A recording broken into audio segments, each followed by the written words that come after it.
ओम साई राम। अगर आप साई सेवा कर रहे हो तो आपके कल्याण की जिम्मेदारी श्री साई बाबा लेते हैं।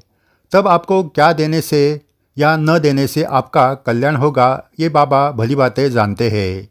इसलिए हर एक भक्त को श्री साई के अलग अलग अनुभव आते हैं। इसका उदाहरण आपको बताते हैं। श्री साई बाबा जब देहधारी थे तब उनकी सेवा में रंभाजी नाम का भक्त था। वो और उसकी पत्नी पर पागलपन के दौरे पड़ते थे। उस अवस्था में भी उन्होंने श्री साई की सेवा कभी नहीं छोड़ी। आखिरकार बाबा की कृपा से उन दोनों का पागलपन दूर हो गया। इसकी याद में रंभाजी ने श्री साई बाबा के स्नान के लिए पत्थर का आसन अर्पण किया। उस पर बैठकर बाबा रोज़ स्नान करते थे। वो पत्थर शिरडी संस्थान के वस्तु संग्रहालय में आज भी देख सकते हैं। दूसरी ओर दासगुणु महाराज, इनकी पत्नी सऊताई को ऐसा ही पागलपन था।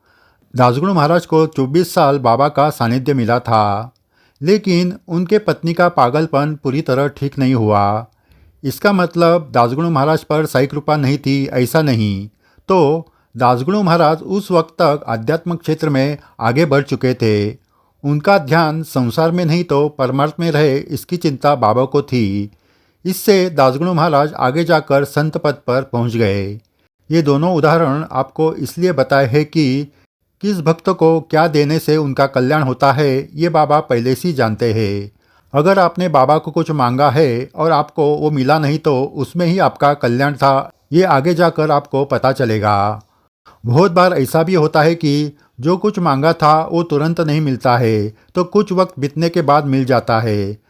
तो बाबा ने ये देरी भी इसलिए की होती है कि जिस वक्त आपको वो चीज़ मिलती है उसी वक्त वो मिलने में आपका कल्याण होता है।